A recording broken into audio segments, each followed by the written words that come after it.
ये जो आपने कचरे की निशानदेही की ना, ये कचरा तो खुद केपीटी फेंक रहा था।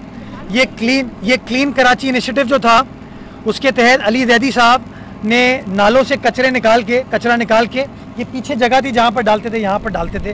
तो ये तो थैंक यू, आप यहाँ की लोकल हैं, आपने इस बात की निशानदेही की। अब कोई सियासी जमात ये नहीं कह रही है, सिविल सोसाइटी, एक आम आदमी ये कह रहा है। आपने बड़ी इंपॉर्टेंट बात की, मैं इस इशू को टेकअप करूँगा काबीना के अंदर, और मैं आपको इस बात की यकीन दहानी कराता हूँ कि मैं मैंग्रोव का मुकदमा काबीना के सामने लड़ूंगा, और काबीना को कन्विंस करने के बाद we will write to KPT कि the loss should be quantified.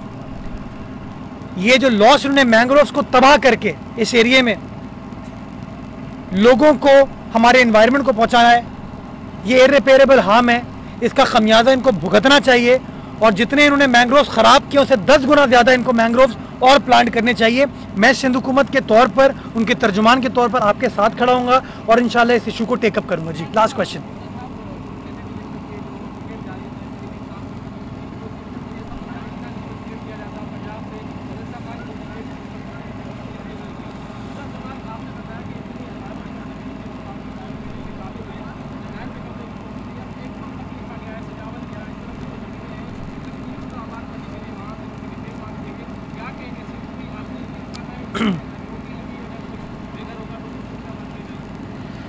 देखिए, पीपल्स पार्टी फेडरेशन की जमात है, और पीपल्स पार्टी हमेशा अपने काम से साबित करती है कि हम लोकलाइज्ड बात नहीं करते, हम फेडरेशन की बात करते हैं। और सेनेट हाउस ऑफ फेडरेशन है, आपको ऐसे लोगों की ज़रूरत होती है जो कि विसिफरसली, आर्टिकुलेटली, एलोक्वेंट तरीके से अपने वोटर्स का मुकदमा लड़ सकें।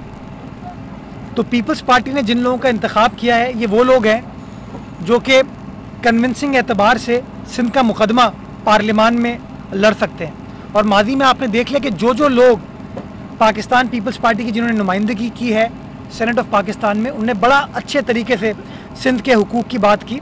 और ये जो आइलैंड्स का एग्जाम्पल है, इसमें भी आपने देखा कि किस तरीके से मौसर अंदाज से हमारे सेनेटर्स ने अपना किरदार अदा किया, हमारे मेम्बरान कौमी असम्बली ने अपना किरदार अदा किया। तो इंशाअल्लाह शहीद जुल्फ़िकार अली भुट्टो के फ़लसफ़े के तहत, शहीद मोहतरमा बेनज़ीर भुट्टो के फ़लसफ़े के तहत पीपल्स पार्टी उस फ़लसफ़े को फ़ौक़ियत बख्शेगी, और इंशाअल्लाह जो मुकदमा है पाकिस्तान का जारी व सारी रखेंगे। अगर वफाक सिंध की किसी ज़मीन पर चाइना कटिंग करने की कोशिश करती, तो मैंने तो आपके सामने गुजारिश कर दी, मैंने आज आपको नंबर्स दे दिए कि तकरीबन 4000 एकड़ के ऊपर पोर्ट कासिम काबिज़ है, तकरीबन 780 एकड़ पे केपीटी काबिज़ है। तो इस कब्ज़ा ग्रुप के ख़िलाफ़ मैं समझता हूँ कार्रवाई होने की ज़रूरत है, और ये तमाम रिकॉर्ड सुप्रीम कोर्ट में मौजूद है। तो मैं सुप्रीम कोर्ट से भी गुजारिश करना चाहूँगा कि फौरी तौर पर इस मामले का नोटिस लें, और जो ये ज़मीन अपने ज़ाती मकासद के लोग इस्तेमाल कर रहे हैं, ये ज़मीन उनसे छुड़वाने के लिए हमारी मदद की जाए। और मैंने पहले भी आपको कहा था कि जहाँ जहाँ कब्ज़ा ग्रुप मौजूद है, सिंध गवर्नमेंट उस कब्ज़ा ग्रुप के खिलाफ कार्रवाई करेगी, और आपको नज़र आ रहा है कार्रवाई होते हुए। बहुत शुक्रिया। YouTube पर गुगली टीवी देखने के लिए youtube.com की सर्च बार में गुगली टीवी टाइप करें। गुगली टीवी के पेज पर सुर्ख रंग के सब्सक्रिप्शन वाले बटन पर क्लिक करना ना भूलिए। YouTube पर अपलोड होने वाली वीडियो से बाखबर रहने के लिए बेल आइकॉन पर क्लिक कीजिए।